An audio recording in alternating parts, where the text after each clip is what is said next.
Thank you.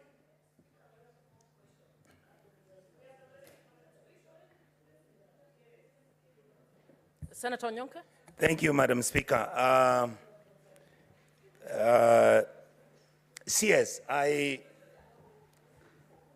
Madam Speaker, I would like you to protect me because my colleagues seem to be Order, consulting. honorable members, can we hear Senator Onyonka in silence, please? Thank you.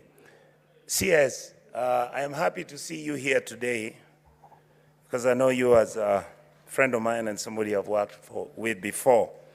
I'm actually going to ask a very simple question. If you remember when you started talking about the declaration of the provision of information, and you brought in the data protection law, when I walked in, that is actually what you said. You said that it's not possible for you to avail information so that we can know who has received social protection money.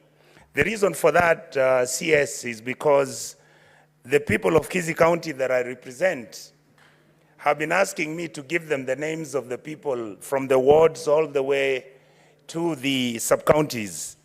How many people does the Kenyan government provide finances to or pay the monthly stipend to from all our wards and all our sub-counties?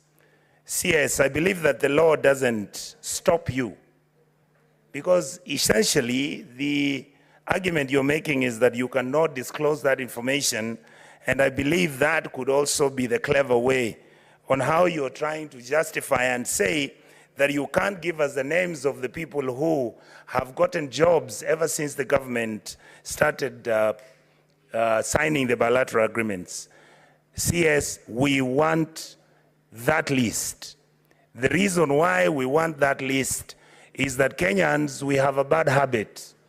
When we are given an opportunity to look for things which we call Kenyan, we only share them with our tribes and our friends, our cousins and our families. That list is the one which will show the equity, the fairness, and the distribution of those jobs that you are giving out there. So the first question I wanted to ask you is, can you please promise this House that you're going to provide that list, and it will be a genuine list, and it will be an honest list? Number two, and Madam Chair, I really got confused because when I came in, there was a wonderful question that Senator Kavindu had raised, and this had to do with the Kenyans because this is a matter she's held personally. The question I wanted to ask the CS is that does he think, and I could suggest that, Your Honorable, you could engage with CS, with the Chief Secretary Musalia.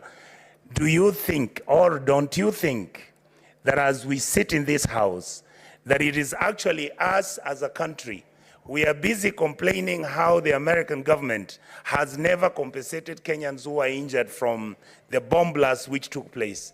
But the reality is, it is our responsibility as leadership in this country to make sure that this House can pronounce itself so that even when the Americans are busy in court trying to figure out this issue, don't you think that as Kenyans we need to compensate our people who died and the people who actually were blown up during that bomb blast which took place in Nairobi? I think, Madam Chair, Madam Speaker, we've been extremely irresponsible and casual the way we handle this matter. And lastly, I want to ask the CS, I hope he can... Honorable Senators, you are actually supposed to ask just one question. Thank you. I will stand down, Madam Chair. Thank you so much. CS? Thank you very much, Senator Onyonka, for your questions. In terms of provision of information, we have with us in our offices the payroll. And because it is important, and I totally agree with you, we don't want ghost people being paid. We want people to say, huyu mtu analipwa, atumfahamu ametoka wapi.